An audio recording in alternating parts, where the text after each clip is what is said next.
Are you someone who goes to bed with a solid 8 hours sleeping time in bed but wakes up still feeling tired? Well, if you are, you're not alone. Many people have a reasonable time in bed but still wake up not feeling refreshed. In this video, we'll break down why that may be, some of the impacts that it can have on our body, and give you some helpful tips on how you can improve your sleep quality and wake up feeling fully refreshed. Now, there are some really common sleep issues despite an early bedtime. In fact, a recent poll of more than 2,000 adults found that the average bedtime was before 10 o'clock, 9:54 to be precise. But despite this, many of us still wake up feeling tired. And this is because the key to feeling rested isn't just about what time we go to bed, but it's about the quality of our sleep. And we can see this is a big issue because 4 in 10 adults say that they are bad sleepers, and 60% say that they know their sleep routine needs more work. And this just shows the importance of a good night's sleep. You see, proper sleep is essential both for our mental and our physical health. In the short term, we've got a drop in brain function with poor sleep, whilst in the long term, a significant link to the majority of the chronic diseases of aging. For example, those who report sleeping less have been shown to have a 53% increased risk of developing dementia. And one aspect linked to this is our sleep consistency, as it's been shown that going to bed and waking up at a similar time every night has a big impact on our overall health. And just to outline the importance of this, a study involving over 88,000 people over 7.2 years found that those who had the most irregular sleeping patterns had the highest risks of dementia. And tied in with this are both sleep quality and quantity, as these help enable our brain to detoxify itself.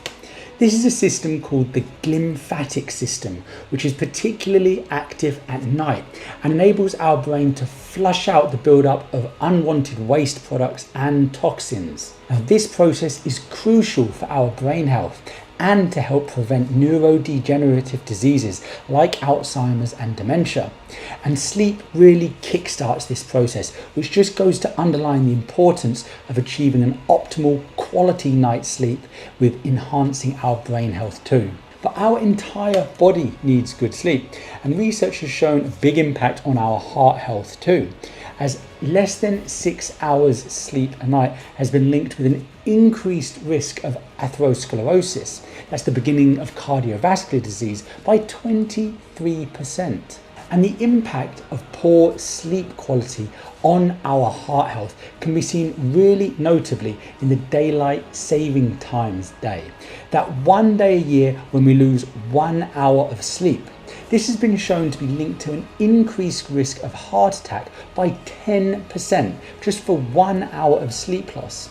This is because this 1 hour really disrupts our circadian rhythm on that day, causing a disruption in physiological processes like increasing our heart rate and our blood pressure too. And the sudden change in sleep pattern on that day can increase the stress response in our body, elevating levels of the hormones cortisol and adrenaline, which can impact both our blood pressure and our heart rate, creating hypertension and contributing towards increased stress on our cardiovascular system and worsened outcomes for heart health. So you can really see from this how essential proper sleep is for helping reduce our risk of cardiovascular disease and optimize our heart's health. And sleep also plays a pivotal role in our ability to control our blood sugar levels and our metabolic health. And consistent disruption of sleep has been linked to an increased risk of type 2 diabetes. And this all stems from the ability of sleep to help optimize our body's insulin sensitivity. And this is because a lack of sleep has been linked with an increase in insulin resistance, meaning that our bodies can't use glucose as effectively and it builds up in our bloodstream, contributing towards an increased risk for diabetes. And research indicates that people who get less than 6 hours of sleep a night have a 40% greater risk of developing diabetes than people who get between 7 and 8 hours of sleep a night. So you can see that ensuring quality, uninterrupted sleep is vital for our body's glucose metabolism system and diabetes risk. And there's emerging evidence too that there might be a link between inadequate sleep and an increased risk for various types of cancer, including breast cancer, colorectal cancer, and prostate cancer. One theory is that disruptions in sleep can lead to imbalances in the hormone melatonin, which has some potent anti-cancer effects. And melatonin is inhibited by light at night, so the link between decreased sleep quality could be because there's greater light exposure at nighttime, meaning that melatonin isn't being produced. We're not getting some of its hugely anti-cancer, antioxidant, anti-inflammatory benefits. And in general, poor sleep is linked to an increased systemic inflammation and decreased immune function, both of which are linked with cancer progression.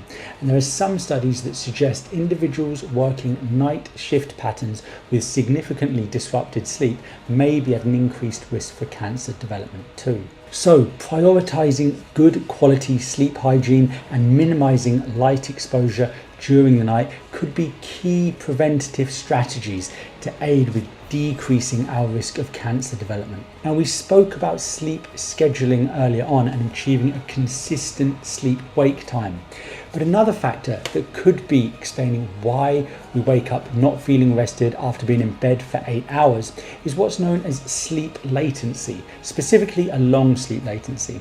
And that is the amount of time it takes us to go to sleep when we lay down in bed. And if you know that you're struggling to fall asleep quickly when you get into bed, you could try this simple breathing technique known as the 4-7-8 method, which is a series of controlled breaths which have been shown to help increase relaxation and aid feelings of calm, which could help you get to sleep that little bit faster. So how it works is you get yourself prepared, lying down, nice and comfortable, close your eyes. Then you inhale in slowly through your nose for a count of 4 seconds, deeply in. When you're fully inhaled, you hold that there for 7 seconds before slowly letting that breath out through your mouth for 8 seconds, making that whooshing sound as it comes out. And repeat this several times over, and this can help aid that relaxation, calming, which should help you fall asleep faster.